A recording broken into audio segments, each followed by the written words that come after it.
Математикалық сауаттылықтағы геометриялық есептер. Бірінші есебіміз бір түзудің бойында нүктелер мына ретпен орналасқан, яғни А, В, С, Д нүктелері.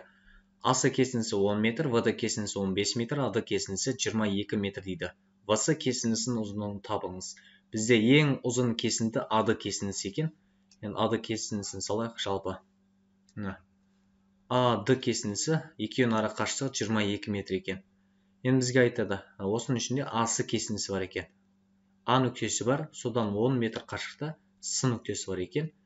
Енді А-сы арасы екеуі 10 метр. Енді бізге С-ның арасы, жалпы А-ның арасы 22 метр еді. Енді С-ның арасы 22-ден 10 аламыз, 12 метр болып қалады екен. Енді бізге айтады, В-ды кесіндісі 15 метр дейді. Бізден Д нүктесі бар, соның 15 метр қашықта В нүктесі орналасқан. Енді Д-дан С-ға дейін 12 метр, енді С-дан тағы да 15 метр болу үшін тағы да 3 метр қосамыз. Сонда бізде В нүктесі пайда болады екен. В-ның арасы 3 метр. Енді бізге айтқан В-сы кесіндісінің ұзындығын табыңыз деген. Міне В-сы кесіндісінің ұзындығы 3 метр болады екен. Бұл бізде А вариантында. Келесі екінші есеп, суреттегі бірінші және екінші тең құрамды фигураларды алу үшін қандай екі бірдей фигураны пайдалануға болатынын тап. Екі бірдей фигураны пайдалану керген. Қараңыздар, бірінші фигура бізде шаршы, екіншісі үшбұрыш екен. Енді шаршыға диагоналын жүргізетін болсақ, бізде мына екі тікбұрышты үшбұрыш пайда болады.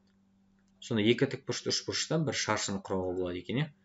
Екінші фигурамыз бізде үшбұрыш. Оған да енді тікбұрышты үшбұрыш салу үшін биіктікті түсіре саламыз. Сонда екі тікбұрышты үшбұрыш пайда болады екен. Бұның дұрыс жауабы екі тікбұрышты үшбұрыш. Бұл бізде Д варианты екен. Келесі үшінші есебіміз А-ның мәнін табыңыз дейді. Мен мына жерде екі түзу қиылысқан, арасында бұрыштар пайда болған.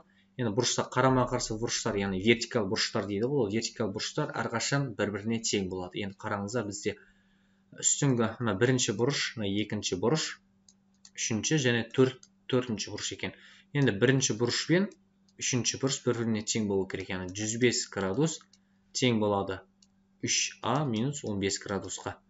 Енді минус 15 келесетке плюс 15 болады. 105-ке 15 болса 120 градус тең болады 3А-ға.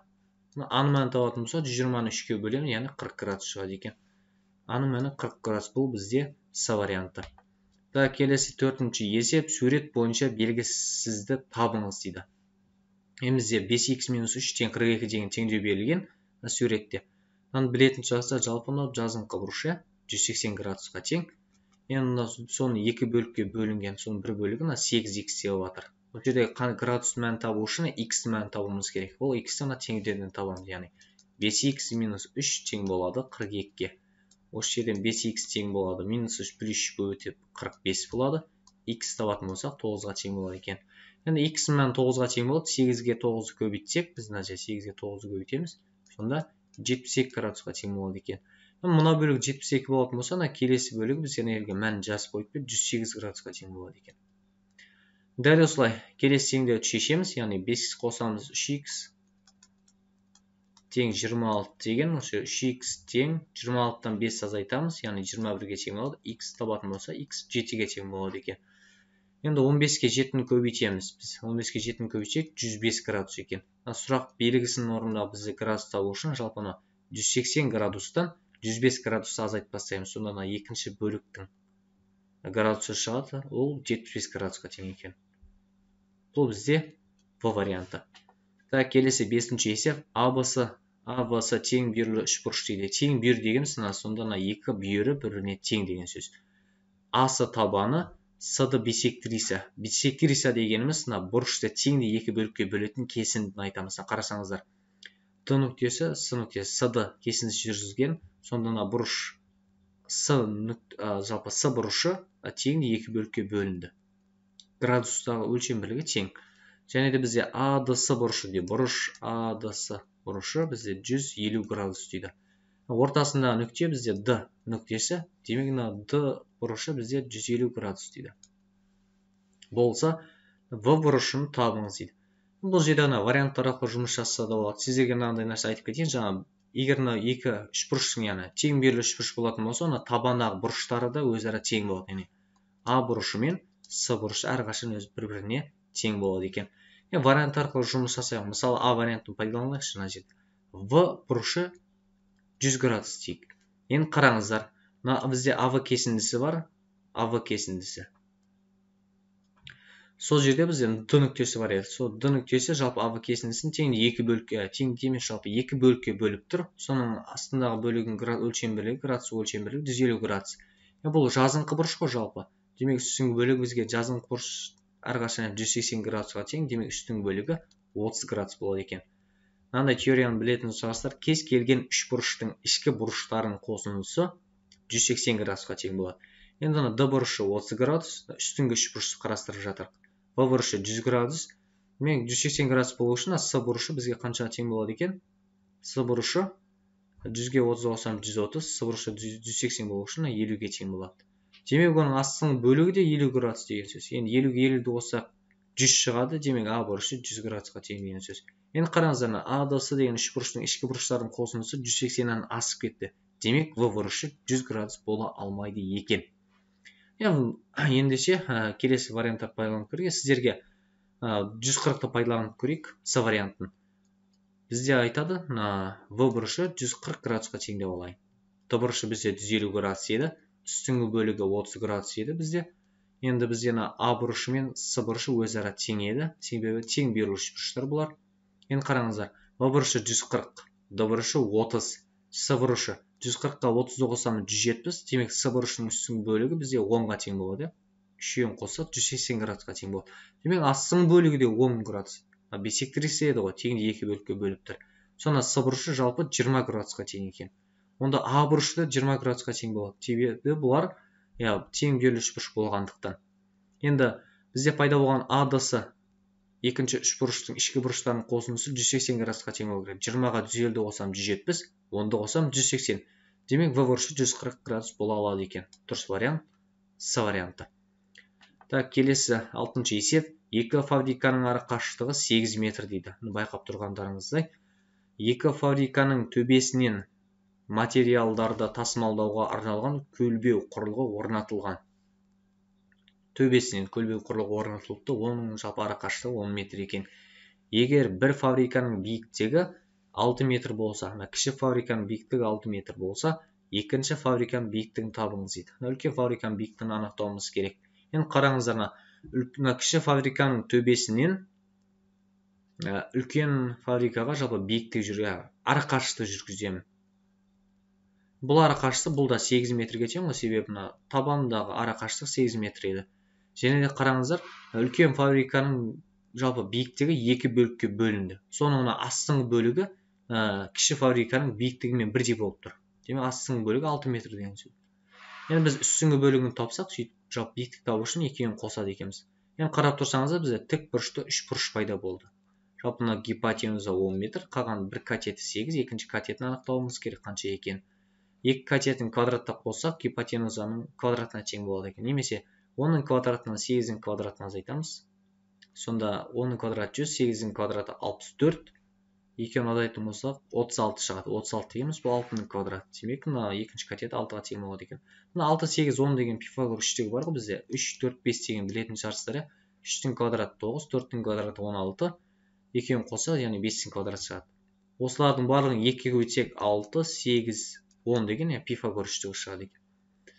Енді қараңыздар, үлкен фабриканың биіктігі екі бөлік болды. Сол астыңғы үстіңгі бөлігі 6 метрден жалпы биіктігін табу үшін екеуін қосамыз, сонда 12 метр болады екен. Бұл бізде С варианты. Келесі 7-ші есеп. Периметр 36 болатын шаршыны 2-ге бөліп, бөліктерден тіктөртбұрыш құрастырды. Пайда болған тіктөртбұрыштың периметрін тап дейді. Периметр 36-ға тең болатын болса, демек 36-ны 4-ке бөлеміз. Шаршының әрбір қабырғасы 9-дан деген. 9, 9, 9, 9. Пайда болған тіктөртбұрыштың қабырғасына жер 9, мына қабырғасы 9, асты да 9, үсті де 9. Яғни соның жартысын алған.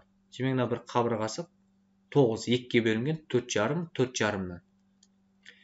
Демек тіктөртбұрыштың ені 4,5-ға тең. Осы пайда болған тіктөртбұрыштың периметрін анықтау үшін барлық сыртқы қабырғалардың қосағы жеткілікті екен. 4,5-ке 4,5-ті қосамыз 9 болады. Дәл сондай 9-дан бізде 5 үштік пайда болған, периметрін анықтау үшін.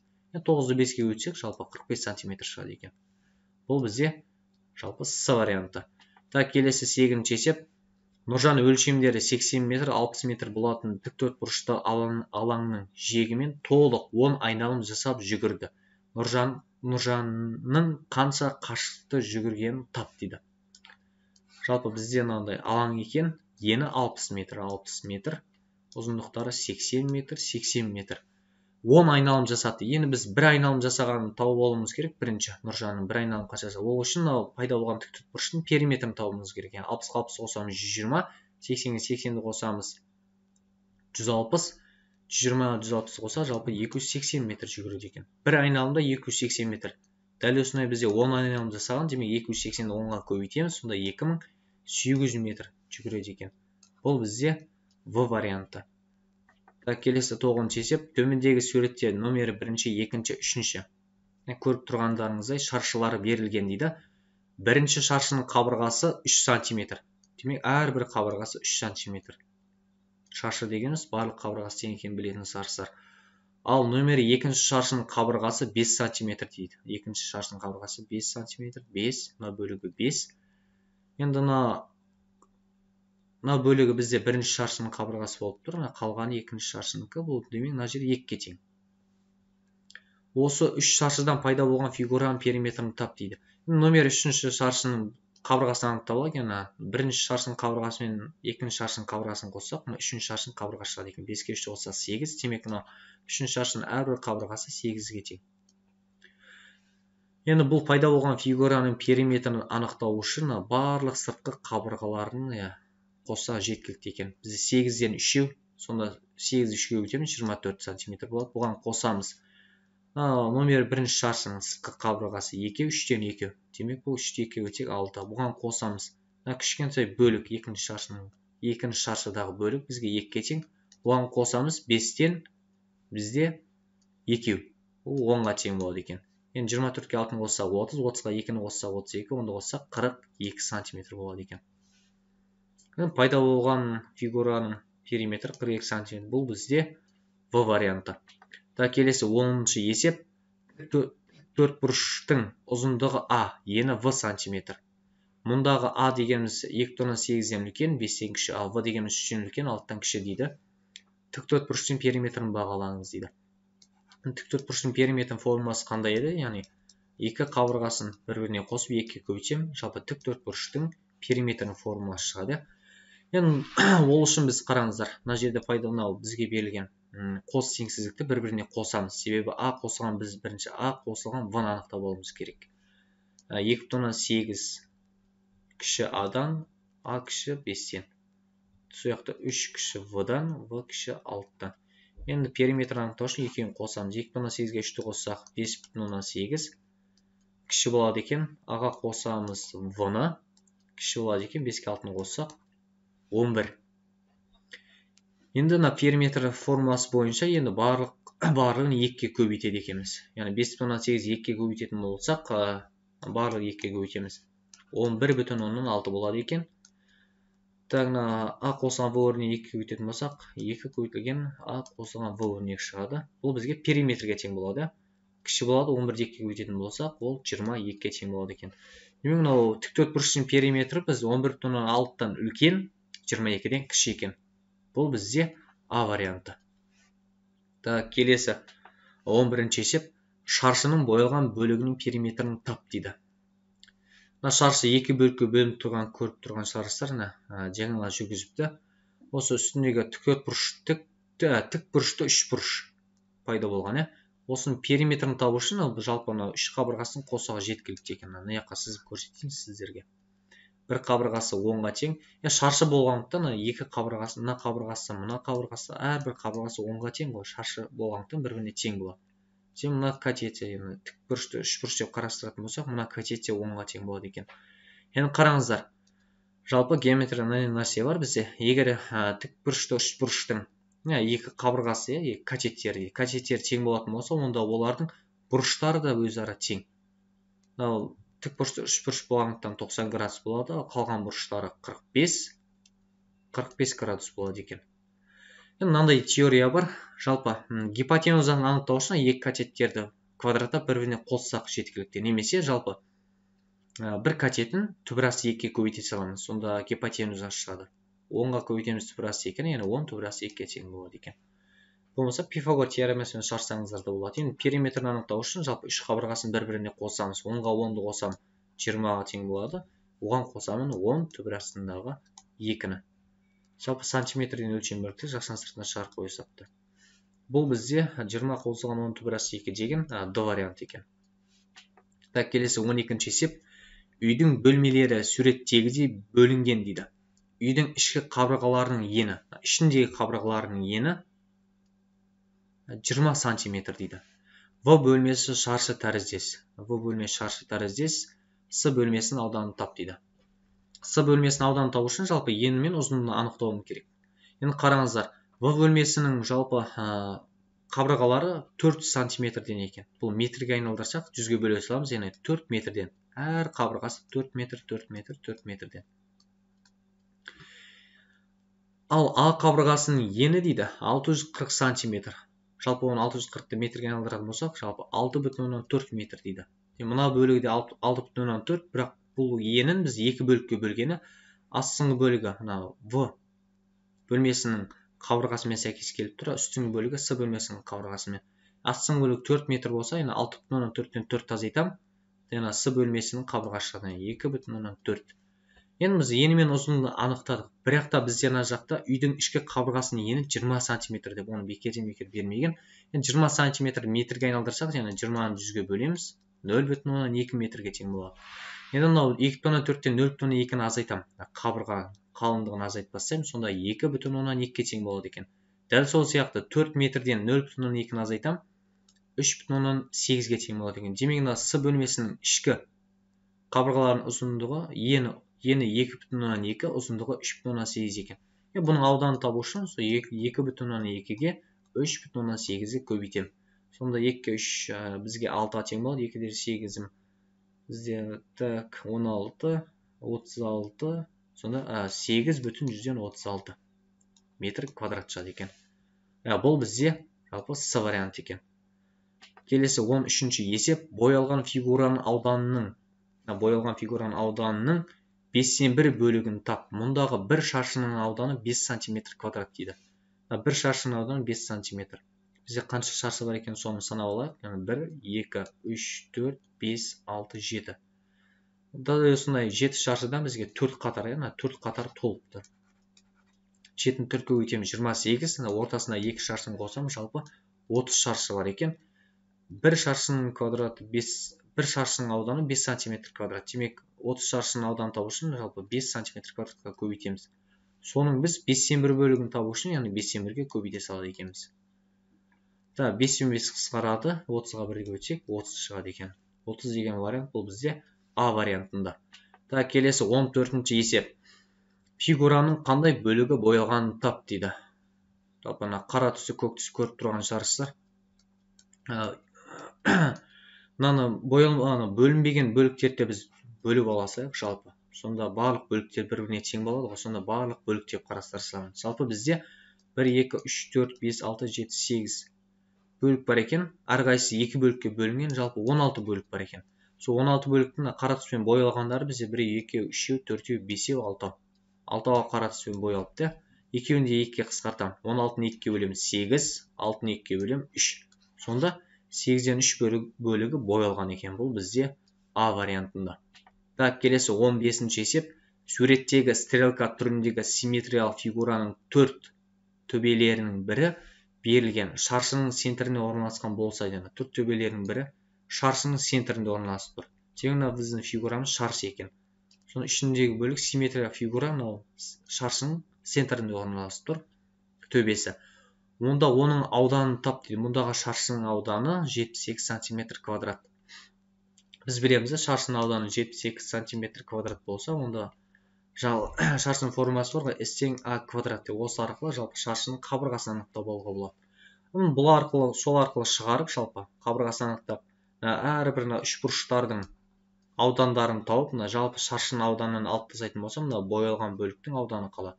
Енді сіздер ол жолмен ұзақ жолмен шығады. Енді сіздерге түсінікті болу үшін мына жолды пайдаланып көрейік. Жалпы мынау шаршы. Ауданы 72 сантиметр квадрат. Торы осы шаршымен тең де екі бөлікке бөлем. Сонда үстіңгі бөлігінің ауданы 36 болады, астыңғы бөлігінің ауданы 36 болады. 72-ні 2-ге бөлем, 36-36-тан. Енді пайда болған бізде үстіңгі бөлігі тік төртбұрыш пайда болды. Соны диагонал жүргізіп, оны 2-ге бөлем ауданы. 36-ны 2-ге бөлем, үстіңгі бөлігі 18, астыңғы бөлігі 18 болды. Астында бізде тікбұрышты үшбұрыш пайда болды. Сол біз тікбұрышты үшбұрышына пайда болған симметриялық фигура центрінде еді ғой. Оны 2-ге бөлем, тікбұрышты үшбұрышты. Демек, мына бөлігінің ауданы 9, мына бөлігінің ауданы 9 болады.